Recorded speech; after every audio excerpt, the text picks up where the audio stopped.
Hey, welcome back. I'm Gary Parr. And I'm Arlene Cohen. You're listening to the midweek version of Fiber Talk, the twice-weekly podcast for needlework artists. And we are artists this week. We're artists this week. We're snooty, uppity artists this week. Hey, we're sponsored by Fire Poppies Needlework Boutique.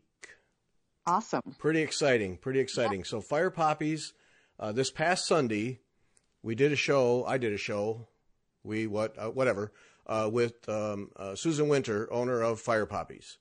What a great conversation we had. So if you haven't heard that, go back and listen to that.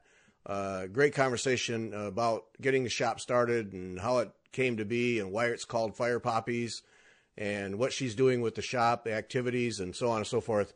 Really enjoyed talking to her. She's quite a lady. So check that out. And then obviously check out firepoppies.com, and we appreciate the support. Now, here's the deal. This is the deal here. I have to say I might be taking advantage of this. She has right now, through the 29th of February, a trunk show from Under the Sea. Under the Sea Fabrics. Yes. Awesome. Okay. And then, in addition to that, through the 29th, and this started on the 15th, okay? So through the 29th, this is online only, you can buy Weeks Dye Works fabric at 30% off. Nice. So, but it's online purchase. If you're near the store, you can pick it up in the store, but you have to do an online purchase. All right, 30% off. You know, that's pricing where you say, hey, I'm going to buy some just to have it. You know what I mean? Just to have it. Yeah, 30% off Weeks Dye Work fabric, and that's through the 29th. Got to order online. Firepoppies.com. So it's FIREPOPPIES. Firepoppies.com. So check that out. That's a pretty good deal. Yes, it is. 30% off. Holy smokes. Yep. I say Fiber Talk listeners, clean her out. Yes. I want the phone call that says, I got nothing left. Tell them to stop buying. She'll tell me I don't have anything left, but she won't tell me to stop buying. But yeah, I want that phone call. They bought everything. All right. That's what we're after. Go for it. I think so. Okay. So firepoppies.com, Susan Winter, listen to the show this past Sunday and check it out. And thanks to Susan for sponsoring. We really appreciate it. Makes this thing keep going. It does. Mm-hmm. All right, we got stuff to talk about. Now we had stuff to talk about, and then toward the end of the show, we're going to talk a little bit about Arlene's new designs, the designs that will be in the Hoffman distributing room at the Nashville market. Yes. And that you're introducing, you're not exhibiting, official exhibitor, but Hoffman is going to show your designs. Mm-hmm. And these are designs you're releasing for Nashville market activities. Correct. And yes. and then we're just going to talk a little bit, because accompanying this podcast on the YouTube channel, the Fiber Talk YouTube channel, and I assume it'll be on Works by ABC. Mm-hmm. Didn't talk about that, but I assumed that. Yep. And also on WeTalkFiber.com, we're going to do a video, and we're going to look at all four of those and talk about what went into them and how they came to be and so on and so forth. So there'll be a video to go with this podcast, so you can see Arlene's new designs, 4 new designs, and that's going to be fun. So that's coming up. Yes, absolutely. It is. All right, I got to know, you've been showing pictures of your Kirti Bigs red and gold thing. Uh-huh. It's kicking butt. Thank you. Have to say, it's kicking butt. It really is coming together. Is it going the way you thought, or are you adjusting on the fly? It's a little bit of both, because I knew that once I started going on those large octagons, I would evolve as I went how I was going to use the threads, and I would create patterns, for lack of better words, of what would go where. And for example, in the first octagon, I ended up using a very shiny metallic, and I should have fireworks, the Rainbow Gallery fireworks. Yes. In like 4, I wouldn't say corners because it's an octagon, but in 4 parts. And I realized this is a great focal point. I need to do something like this in each of the other octagons. And so I've purposely placed fireworks in that same way, in different stitches, different formats, but that thread in the other octagons that I've completed. I'm almost done, or by the time you hear this, I'll be done with the third octagon and working on the fourth one. And so by evolving as I go, I've come up with like these little challenges for myself of how can I consistently use this thread. Or I've also worked in the Rainbow Gallery Very Velvet, which has a nice, it doesn't, I can't, unfortunately, every picture that I've posted, I've been taking pictures at night when I'm done stitching, and I need to consciously try to remember to take a picture during daytime hours where I could just, get a better picture. Yeah. But I love the contrast of a thread like Very Velvet with, some of the shiny stuff that I've got going on there. And so that's another one that's, helping to balance the whole, the vision of the whole thing. And then there will be some further decisions to be made once I get the beads going in it. I've been doing most of the stitches that Kirti Bigs has in the pattern. I let go of a few of them just to give a little bit more breathing space, for lack of better words. The stitching. Well, that's what you're doing. See, that's the thing. No, I don't think it's a lack of better words. Yeah. I like Kirti's designs, but they are dense. And that's what I liked about the last one you did that was the term I've used in describing to people. You've taken some things out to let it breathe. Yep. And you're doing that again with this one. And I think that's a real positive thing. And I think that's an apt description for what you're doing. Yeah. Yeah. So it's been a lot of fun to just, and I know when I was at the store originally collecting threads, I had quite a pile of red and some gold, but a lot of different red threads of different types of, some shiny, some not. And I limited down a little bit. I decided I didn't need 10 or 12 different kinds of threads. I think I'm using, maybe it's 6 different kinds. I should have that number more clear in my head of red threads. And it's, it's a limiting factor, but in a good way. It's not a problem at all. It's, the only one challenge that I've run into, and, it's just a good challenge.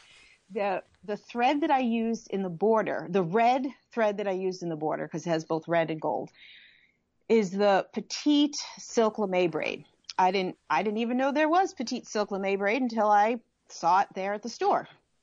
And the regular silk lame braid was too thick for the Smyrna crosses that make up that border. Yeah.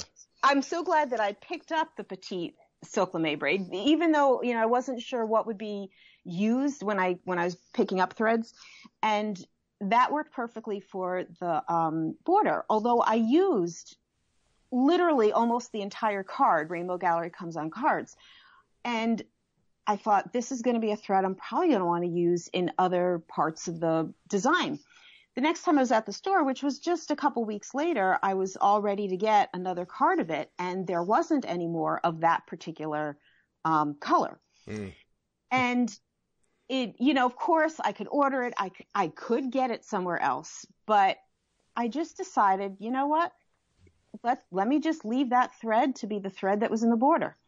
And I'm just going to figure out ways to get around not having it in other places that I might want it, you know? And, so that alone makes it a slightly different design than had I been able to pick up another card of it in the moment that I wanted it, because some of the choices I've made in various places might have been a little bit different. But to me, that's the fun of doing something like this, when you're really changing up the threads that are put out there in a pattern, in a design. And I've heard cross stitchers talk about this. I've heard needle pointers talk about this. When you are taking something and truly making it your own, and as long as you're comfortable doing that, there really can be quite the fun of it, of trying to decide, how do I want to make this look? And that's what I'm doing. Yeah. Well, and I think in terms of other people wanting to try this, I think you've set a good example here in that you said red and gold. So if someone wants to try it, if you just say, all right, 2 colors, I'm going to make it work with 2 colors, use different threads, different shades, and so on and so forth, but 2 colors, then you eliminate a whole lot of that. Does yellow go with blue, with orange, with green? And you can then approach it with a better defined and a simplified color palette that then allows you to start to deal with how does it make the stitches look. Yeah. And so, no, I think that's a good example for people who want to venture out and say, wait, I'm going to take this thing and do something with it.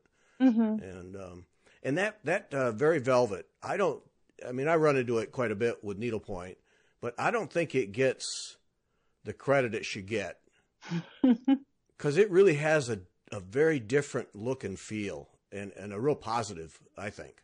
Yeah.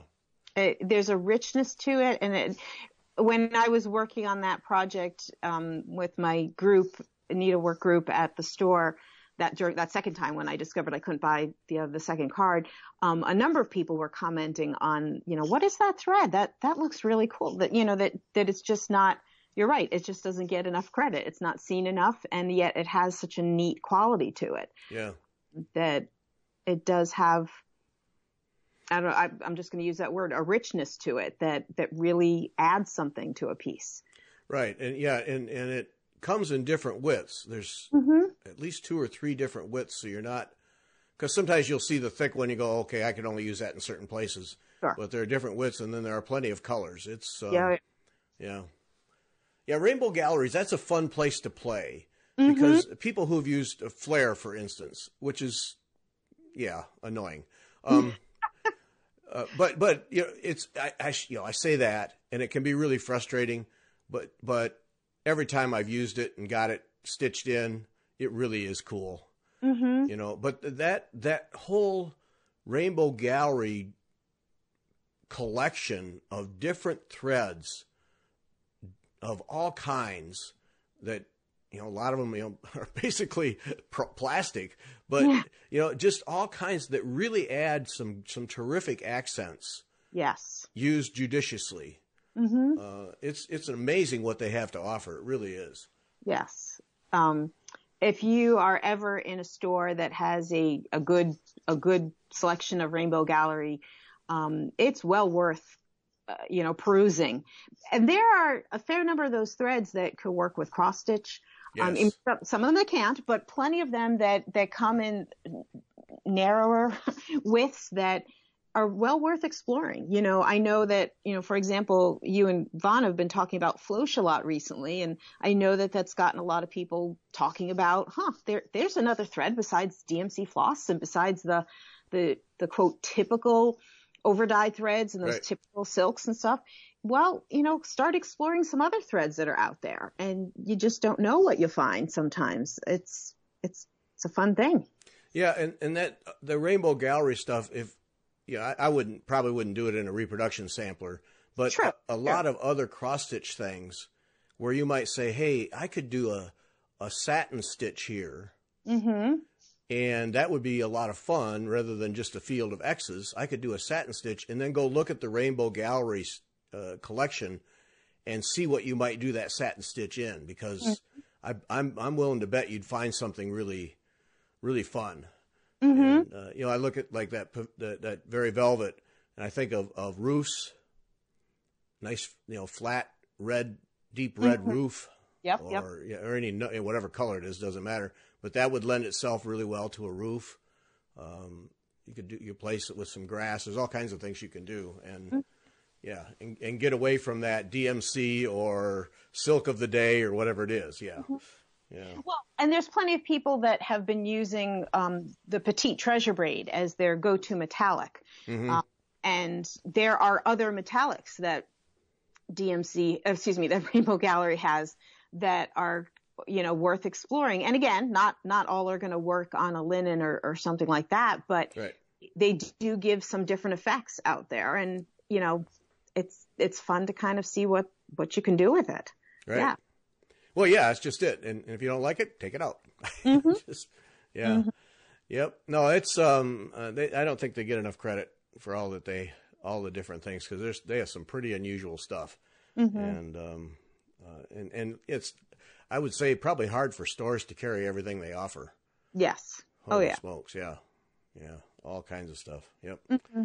Well, I'm having fun watching the Kirti Bigs thing come along. Now, have you been, this unfair question, have you been putting on your blog a progression pictures, or haven't you gotten to that? No, I have. That's a good point. I have not. The only place I've posted it, Instagram pictures and a few Facebook groups, but I've not put it on my blog, although it's on the list to do a blog post about it. It just hasn't gotten there yet. Yeah. Yeah. But I do have. I know that feeling. Yes, I do have the various pictures of the different stages of where it is. So there might be a bunch of pictures put up at one time.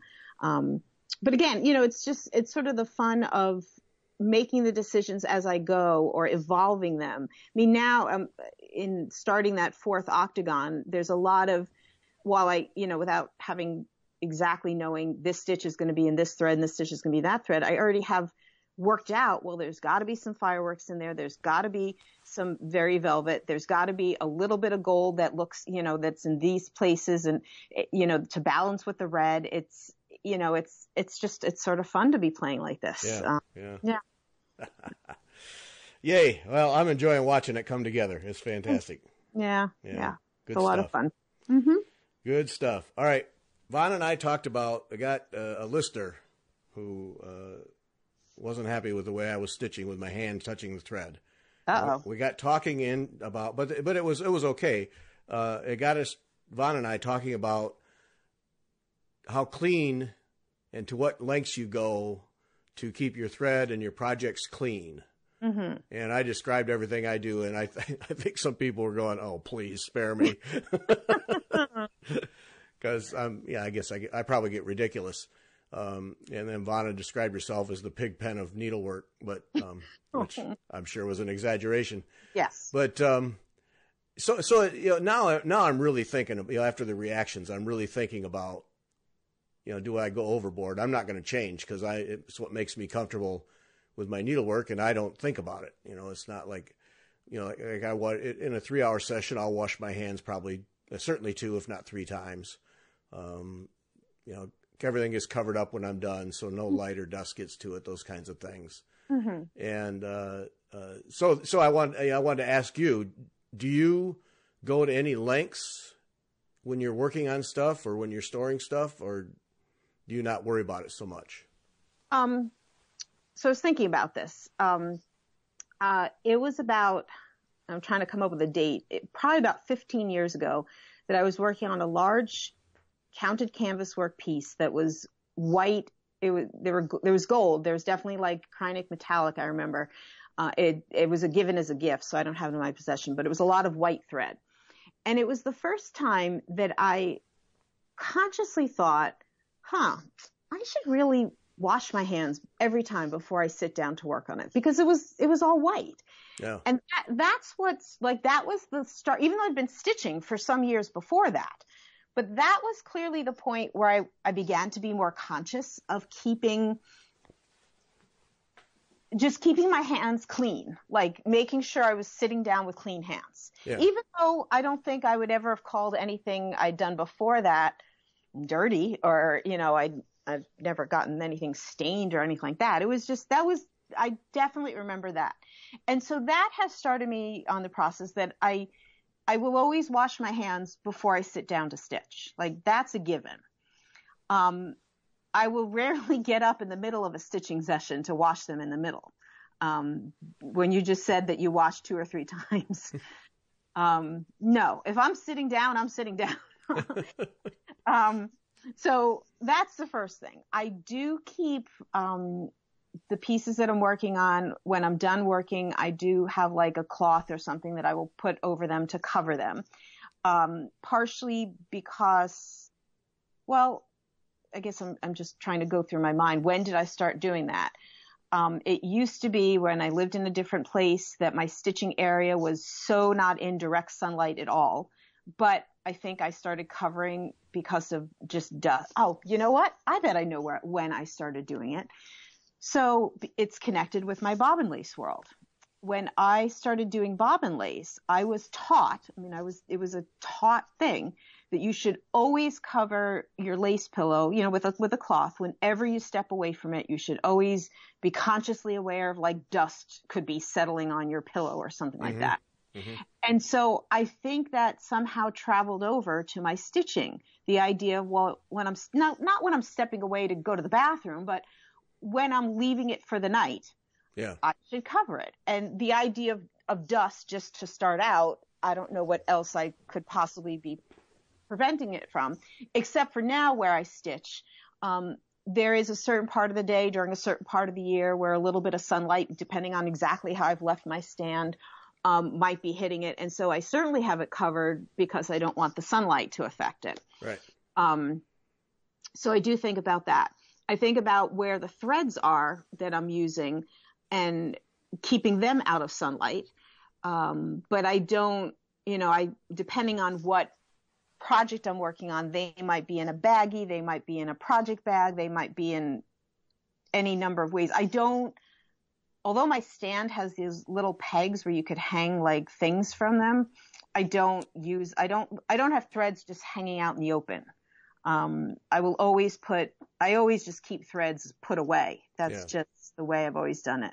But I do think about where is that baggie of threads, making sure that stays out of the sunlight when I'm not working. I have those pegs too, and there's no way I would leave threads hanging on those pegs. Not a chance. No, that's just too uncovered and opened. No, that wouldn't happen.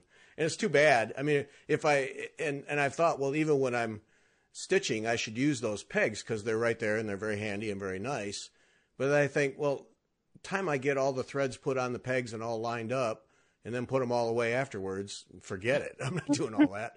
Yeah. I just take them out of the bags. Yeah. Yep.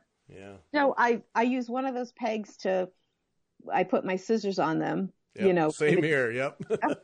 And I use another one of those pegs when I'm working on a canvas work piece and I keep out what I use for a laying tool is one of those like thimble kind that have like a bent needle at the end. Yeah. The trolley needle. Yeah. It's not the trolley needle brand, but it's a trolley needle. Whoa. Yes. You have the one that's bent like Debbie Rowley has? Oh, I'm jealous of you. I'd have to see what she has to be sure. She has a trolley needle, and the needle has been bent at an angle so that when you put your thumb at an angle, it's flat to the canvas. That sounds right. Yes. Oh, man. Well, mine is literally like a thimble that, like a silver thimble that the top has been cut off. Uh-huh. And a needle has been like, I don't know, soldered onto there on the inside. Like a big needle, but it has a bent part to it that is then like when you put it at an angle is flat to the canvas. Yes. Oh, I'm jealous because that's what Debbie uses exclusively for a laying tool. Okay. Yes. And because those trolley needles, I can't stand those things. Yes. But if it's at an angle like that, that's a whole new ballgame. Oh man. Yeah, you. And you can't get those anywhere as No. I'm just talking out loud. No, you can't. That I know of. Debbie had a guy who was making them at one time, but I don't think he's making them anymore. No, you can't. Yeah, if somebody could spot weld or do whatever, they could probably sell a bunch of them. Because see, that's handy. Once you get used to it, that's handy to have that right there at the end of your thumb or whatever. Yeah. Yep. No, that's the only laying tool I have ever used. I mean, I have tried the concept of other laying tools, and that just seems like such a pain in the neck when when you have one that you could literally wear. I mean, I wear it on my forefinger, right. and that's just, and I have to be consciously aware, if I stop to take a drink of water or something that I have that on my finger, but it's, yeah, you can poke yourself easily. Yes. Yeah. You so could poke yourself easily if you're not consciously aware of it, but it's what has always worked for me. And it's, there are times where I'm petrified that I'm going to lose it because I guess I was aware that I haven't seen them for sale anywhere. I got it years and years and years ago at like a show of some kind, I think. Yeah, Yeah, I don't know. well, guard that thing, because you ain't replacing it. All right. All right. And it's that bend that makes the difference. Mm-hmm. Yeah. Mm-hmm. You win. Okay. All right. I win. I like it. Yep. You absolutely win on that one. Yeah, that so anyway, so the keeping things clean. So that's interesting. That you're not too far off from what I do, because see, the reason I started covering my working pieces is I like to leave them on the stand and leave them out. But I would discover that it's not unusual for me to stitch for 2 or 3 days and then have 4 or 5 go by where I don't even go near it because I've got other things going on and I just can't get there. And I realized one day, this thing is sitting out here open to the world. And we don't have kids at home anymore. We don't have any pets, but still dust and stuff. And over the accumulation of, if it takes a year to finish something or whatever, a bunch of stuff could accumulate on there. So what does it hurt to throw a piece of cloth over it? And it's worth it. Yeah. And I mean, that, like, what I have currently on the Kirti Bigs piece is just like a cloth napkin that I never have used as a napkin.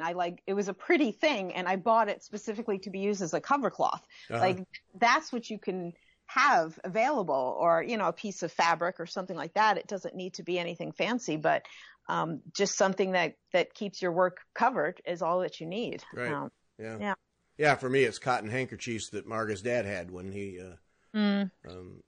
was one of those that always carried a handkerchief. I never could get into that. I'd prefer a Kleenex and throw it away. But so she kept all of those, and I have 2 of them downstairs, and every now and then I throw them in the wash just because they should be clean. But I was going to tell you, old thread, old cotton thread. When I did the Sassy Jack's Aussie fundraising thing, when I stitched that. Yep. I just had some linen, and I had all but 2 of the DMC colors. And I have a double-sided fishing tackle box, because long ago for my DMC I bought a fishing tackle box, and you can't get them anymore. So I have this tackle box that it's double-sided, and it's full of anchor thread. And I was going to just throw the anchor thread away because I wanted the box. I didn't care about the anchor thread, but I wanted the box because I wanted to have room to put DMC floss. But I just couldn't bring myself to throw away all that thread. I mean, there's a lot of bobbins of thread. And so I hung on to it. And I bet that thread is, it's got to be 20 plus years old. Easy 20 plus years old. Okay. And so I was 2 colors short for this Aussie design. And I thought, all right, I'm going to get a conversion chart and find out what anchor threads are the equivalent, and I'll see if I have them, because I have a bunch of them. Yep. And sure enough, I had both of them. And I thought, well, this will be an interesting experiment to see if this thread has any integrity at all. Because it's just been sitting. It's not been in daylight. It's been in a controlled, just down in the family room. So it was fine. It was absolutely fine. I didn't even think about it. There was no fraying. There was no fading. There was no weakness. It stitched like brand new thread. So I was pretty encouraged, and now I'm really glad I kept all that anchor thread. Because it was great. Because I've often wondered, as thread gets really old, what happens to it? And nothing. Absolutely nothing. So well, I mean, so I've done my own little, not consciously, but my own reality of experiment is that I have some DMC that's bobbinated, and the last time I bobbinated DMC was easily 20 years ago. And so the container that's bobbinated, which I have a little checklist. I know which ones I have in the baggies and which ones are in that container. And there are times that I still pull from that container. Now, if I'm starting a new project that I'm going to use a significant amount of a particular color, I admit I probably would start with a brand new skein. I'd get a new one. But if I'm just going to use it for a little bit and I just need to, have, I don't know, however many stitches, I totally go to my container of bobbinated ones and I have not had any problems with it. I think there's been a few times where I have been able to compare a color of the bobbinated ones, which again are easily 20 years old, with a current color. And most of the time the colors are fine. A couple of times I can see a slight difference. But then again, you can see a slight difference with, one, you buy one at Michael's and you buy one at Joann's, and they can be like different. Yeah. So no, I'm glad you kept that thread, because I agree. 20-year-old thread could still be used. Absolutely. Yeah. Well, yeah, now it has real value to me. Yeah, I'm not throwing that away. No. Nope. So yeah, it was just a thing. And it was also a piece where if the thread didn't work out, I could just change to another color. Sure. And I'd be fine. But yeah, so it was, I thought, well, all right, I wonder just how this, and I thought, all right, it comes off the thing. It's been wrapped around these bobbins for years. And yeah, they're creases, but I never worry about that. I mean, I've never seen those matter. You get just stitch with them, and I've never had those creases ever matter much. And then they always tend to relax as you work anyway. So yeah, absolutely, yeah. But anyway, so yeah, there we go. So both of us, same experience then. Yeah, absolutely. never throw away your old thread. I mean, I shouldn't say never. Like if it's all tangled, if it's gotten dirty, if all those kind of reasons. But just because it's old, that is not a reason to throw it away. No, definitely not. Keep it. And you never know. You never. I mean, this was a perfect example. I sat there. I thought, if I have to go buy 2 skeins of thread to use 2 feet from each skein to do this thing, I'm finding another color. And then it was, wait a minute, there's a whole box full of the anchor thread. I bet you I have the colors. Bingo. End of problem. Yep. So that whole thing got done out of stash. So it was great. That's awesome. Yep. Exactly. Yep. So that was good. And another thing I was going to ask you, I have questions for you. See, you come to mind from time to time. Well, that's very sweet of you. And so then I have questions for you. With all your designing and stitching and all the different things, do you ever run into get to a juncture at some point where it's, it becomes a chore? Whatever you're doing is a chore. That's a great question. Because I do. I get to that point sometimes too. So I just wondered if you had the same experience. So I'm trying to think if I would ever use the phrase "it's a chore." So in the most recent example, and then maybe I'll think some more as I'm talking this out loud, that white work sampler piece that you see me work on from time to time.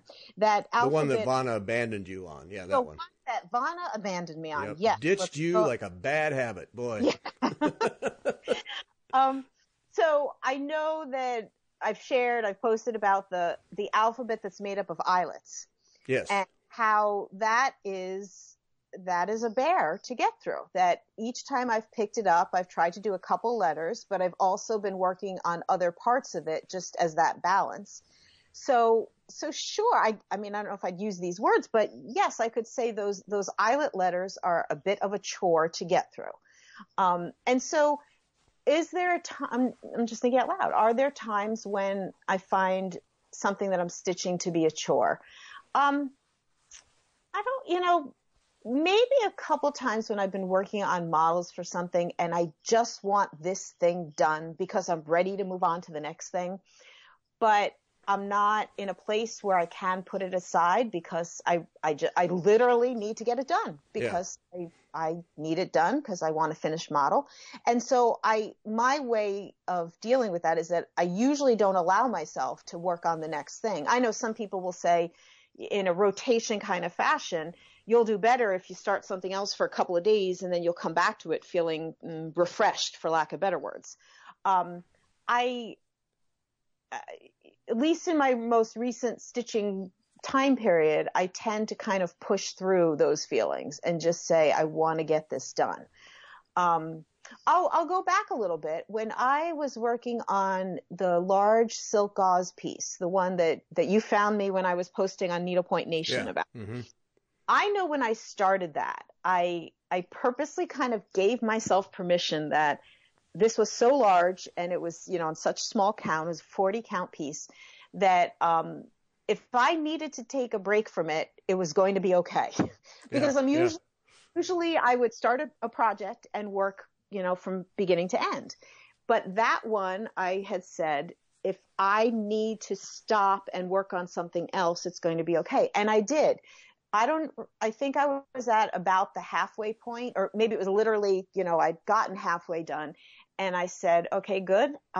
This is the point where I am a little tired of doing, working with I had double lights and magnifiers and, just everything that it took to just be doing that in the way that I wanted to do it.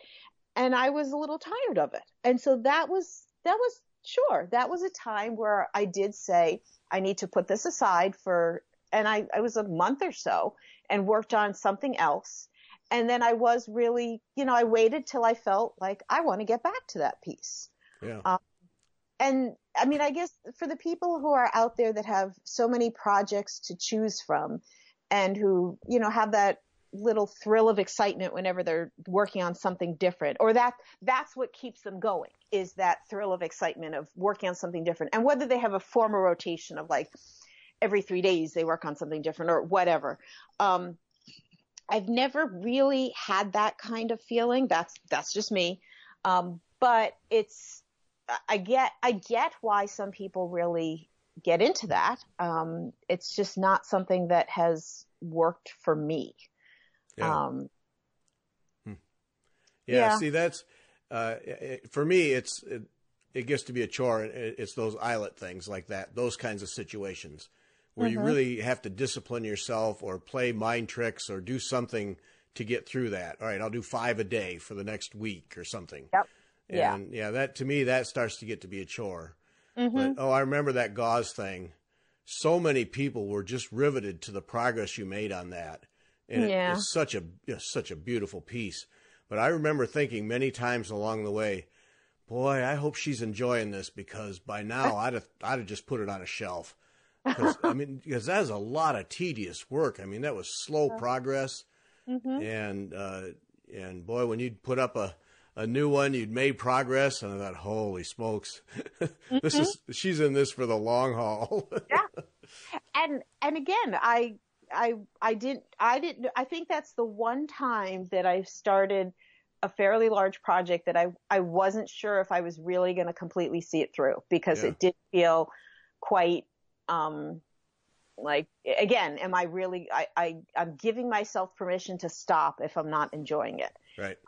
And I mean, I think that's true with all my stitching. I would give myself, just like if I'm reading a book and I don't enjoy it, I give myself permission to stop, Yep. I know some people just are like, no, I have to keep going kind of thing. With needlework, it's not, this is supposed to be what you enjoy. It's supposed to be your pleasure. It's not supposed to be work. Right. So that piece was a time where I did wonder, am I going to enjoy it for such a large piece? But yeah, I did. But that break in the middle was important. I think that was needed. Yeah. Yeah. But see, and then you hung in there, and then you came out with, one of the more impressive pieces I've ever seen. No, I mean, it's just spectacular. But you had to hang in there on that. That's interesting about books. See, I'm the same way with books. I have had so many books through the years that halfway through, it's like, nah. I really, frankly, don't care what happens to these people. I don't care how this comes out. Yeah. I'm done. Yeah. And I just walk away from it.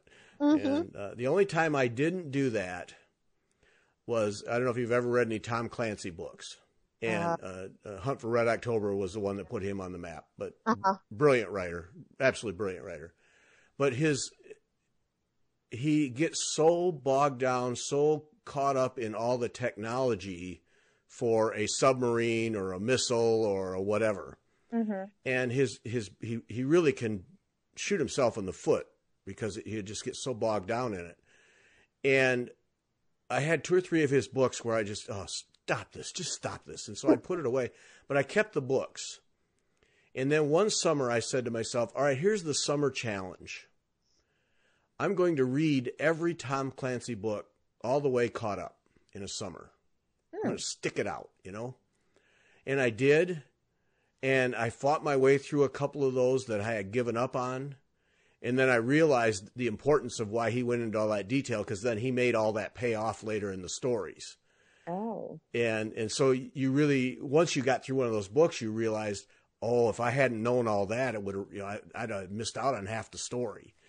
And I fought the way through it, and that's the only time with a book. And I did. I read them all that summer. Boy, I just plowed through them. There was always a Clancy book in my hands. Got through them all. And this was back when he was alive and actively writing. But that was the only time. But needlework, yeah, I have several projects where I may never go back to them. You know. But then, you know, I think sometimes you trip over one. Like you're going through some stuff, you trip over, wait a minute, I forgot I had this. Why didn't I finish this? And you have a new perspective and you dig into it. And, yep, that gauze one, boy, I tell you, that was impressive. You hung in there, I'll tell you. You did. I will say the designer,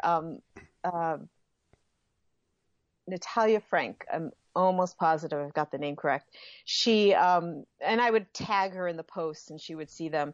At some point she did message me and say that she was coming out with a companion piece to that design. And it's beautiful, but I fully admitted I wasn't going to do another one. No way. One was enough. Yeah. Yep. I don't blame you. That was a journey. Yep. Yeah. Oh. All right. Speaking of designs, okay, you got 4 designs. Yes. 4 of them. I like them all, but I'll tell you there are 2 that, yeah. Yeah. So, all right, so we're going to do a video after, so people need to go watch the video, then you can see it.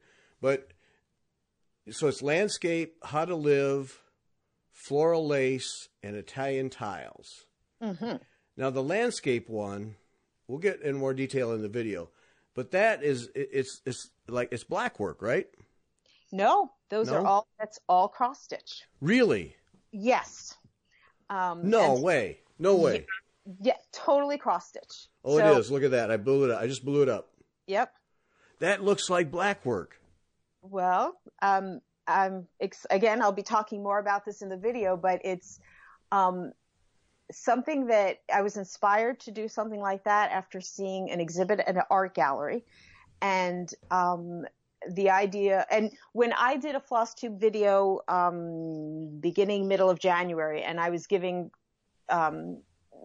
I don't call them sneak peeks. What was I saying? I was showing the fabric and the thread that I was using for my 4 designs, and I was using a word for each. And the word I used for that was repetition, because I took one motif and I repeated it and then used that to help bring the design together with the threads. And again, this is something you need to see. So this is a reason you're going to want to see it on the video. Right. I loved stitching that. Even though it's stitching the same motif over and over, but there were different places where I was changing the thread colors.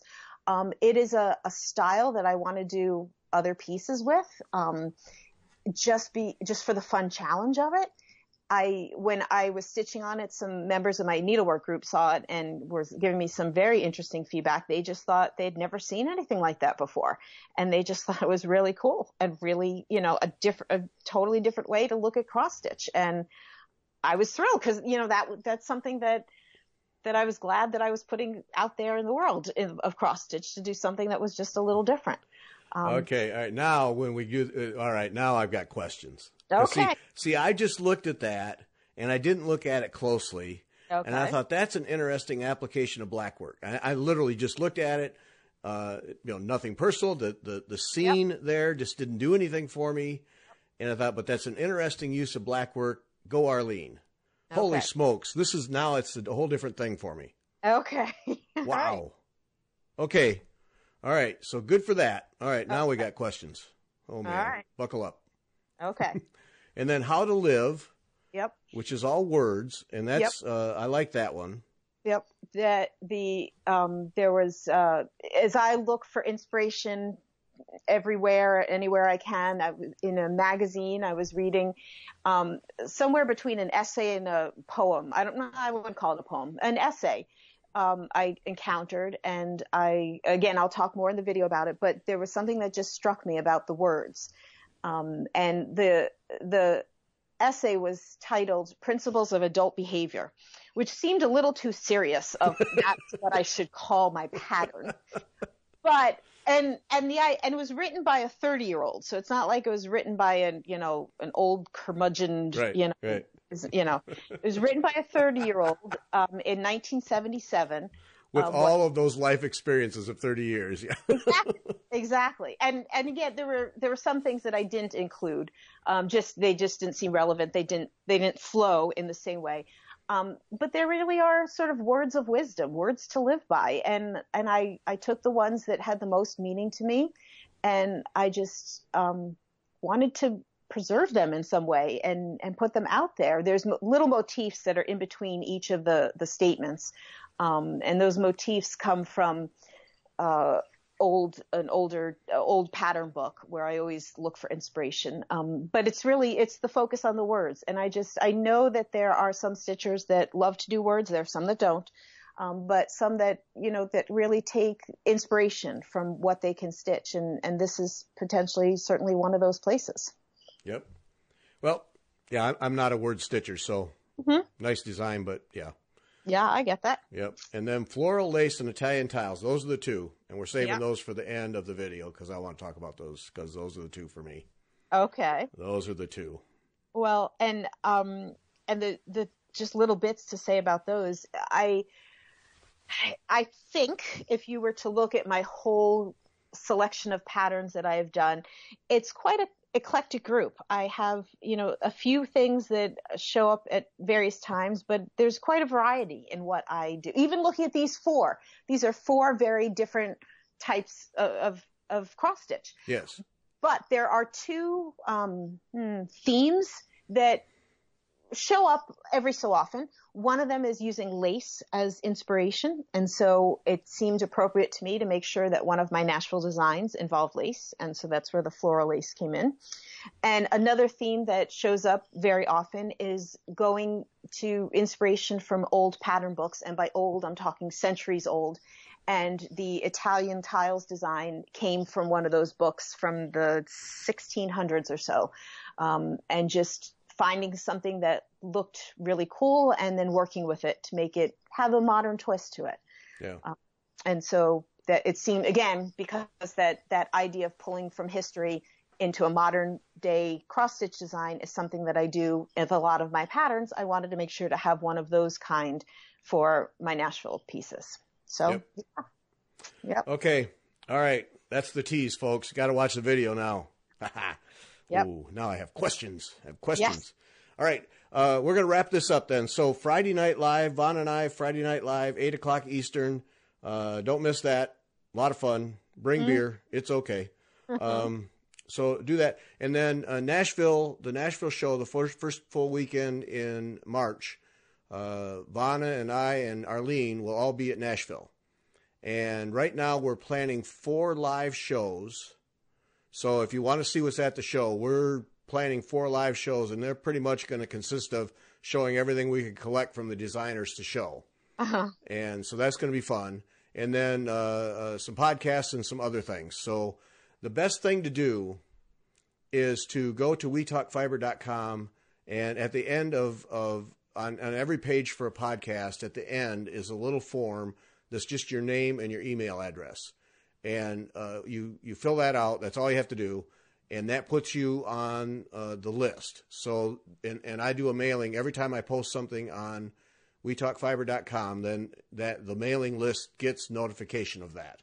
You don't get spam. You don't get ads. You don't get promos. You don't get anything. You just get notification that we posted something. So that's one way to keep up. And then the other way, and I highly recommend this too, is to subscribe to our YouTube channel, because these live videos will go there immediately. They'll be broadcast through the YouTube channel live, and then the recording will be on the YouTube channel. So go subscribe there, and that way then you get notified when we go live. And then I try, like Friday night live shows, I send out a notification Thursday or Friday that we're doing a Friday night live show. And so you would get that. And I don't do that through the We Talk Fiber thing. I just do it through YouTube. And then we also promote these things on the Fiber Talk Instagram page. So it's another place. But I guess the message is, especially for the Nashville weekend, if you want to see these things and be up to date, is to subscribe somewhere so you get notified, and then you'll know. And by then we'll have some kind of a rough schedule for when we're going to do these shows, and other things that we're doing. So do that. Yeah, we're calling it, because now go watch the video once you're done listening to this. And always try to get in a plug. Worksbyabc.com. That's Arlene's page, and her Etsy shop off of that, and her YouTube channel off of that too. So Works by ABC. All right. Thanks for listening, and go watch the video. Thanks. Take care.